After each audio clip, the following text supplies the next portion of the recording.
À tout le monde, mesdames, messieurs, comme vous le constatez, nous sommes à l'hôpital régional de Mamou. Et vous n'êtes pas sans savoir que Dr Sekou, voilà, c'est lui qui est le chef de la maternité. Et en plus de ça aussi, il collabore parfaitement avec l'ONG Assistance Humanitaire d'Urgence à travers les activités que nous menons. Il nous appelle au téléphone pour nous prodiguer des conseils. Et en plus aussi, s'il y a des cas qui sont vraiment urgents à l'hôpital, il nous fait part aussi de ces cas.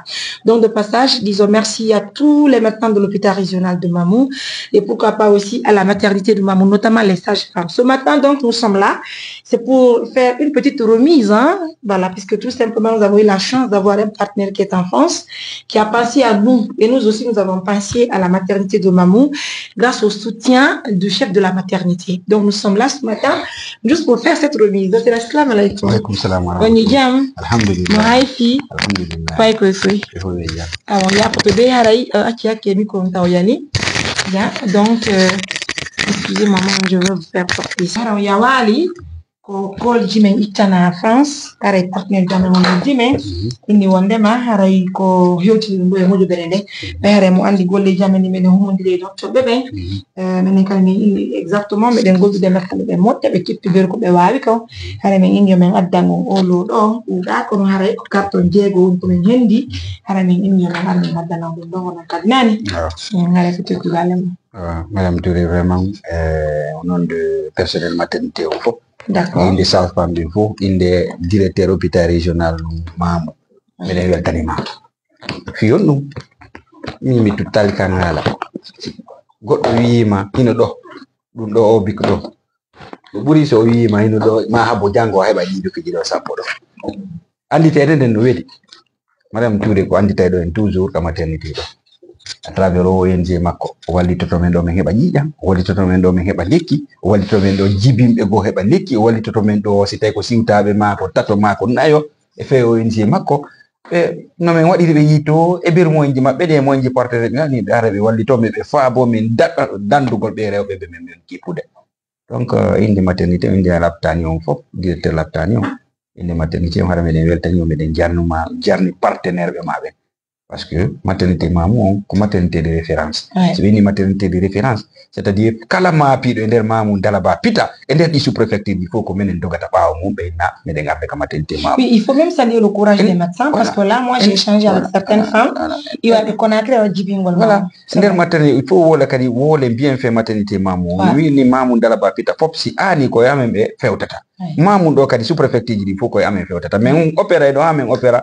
Temedere capantato temedere capanno e nder lewru no donc dum don hare ko césarien tun ko jibinaybe tun hare intervention fi nawnaje tawaka donc eyay hobbe no yo ha ko nakri iwa ha seral don hobbe iwa ha libidia fi argol bénéficier ay soin jamen din do ma dum ara ba be andi do menen gratuité on menen meden respecté be ara be opéré do donc weltano gol on weltano personnel maternité fo weltano ONG ma weltano partenaire be mabe toro Allah ulan dum okorbe Allah tabi yetulanna donc parce kala andi tudoma haray anditede no weli donc fio kit matériel pansement meden hattundi ni moƴƴano donc hino ndo ko fi wadugol pansement ji simin opéri e ittugol filji din c'est men opéri on timin wadi filu fino min ittira filji din hara men yettirali pense jeden fu kala e pense mu donc do vraiment meden weltani o manide do meden tolni mo Allah Allah lan do be dam Allah to yetulanna donc haray vraiment meden disposition mon jour et nuit bimbe kikide haray no wowirde no den tokkitoto don kati inshallah jabi ara mede welti bak oui d'accord. En tout cas, en fait, comme ce monsieur, hein, il n'a pas voulu d'ailleurs mentionner son nom, il a juste envoyé le petit cadeau pour les membres de l'ONG. Et nous aussi, à notre tour, nous avons décidé d'envoyer à la maternité de Mamou. Hein. Voilà. On quitte matériel, on doit quand même besoin de compresse. Quand il y a graphe, il y a un fil, il y a un compresse, donc il hein?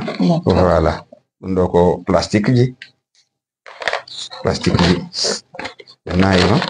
donc ko compresse toujours ko pansement wadite ndo hino ko kolon ni kol adhésif on si tay men opéri goddo men way wutude do tun wattana mo on kol do donc dum do ko men hatondini ada vraiment meden weltani mo meden jarni mo seeda no ɓuri hay seeda ma seeda no ɓuri hay fus donc are vraiment miɗen toɗi Allah toujours yo Allah walan ɗo ɓurto wallude mo kadi yo Allah waɗanmo sadaka e joddi aljanna donc vraiment onon kam miɗen weltani on vraiment nous sommes contents en tout cas merci à vous docteur merci pour le courage que vous avez pour la maternité de Mamou, puisqu'il faut reconnaître que moi tous mes enfants je les ai vraiment accouchés dans vos mains. Je pense que c'est une fierté pour moi de venir aujourd'hui assister aussi la maternité, notamment vous, en tant que chef service, Noël Timilamoy. Je prie Allah que tous nos partenaires puissent assister l'hôpital régional de Mamou, surtout la maternité, c'est très important parce que parce que ça va non seulement encourager les femmes de venir accoucher à l'hôpital,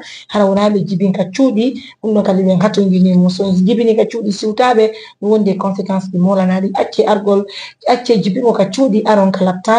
waɗon contrôle ji mon ɗin jibinon jungo docteur ɓe nani hay docteur wona e ɓayɗon e golle hay ko ɗum ɗo tun addunoɓe albarka ɗum na vraiment merci madame Touré barka allez au revoir merci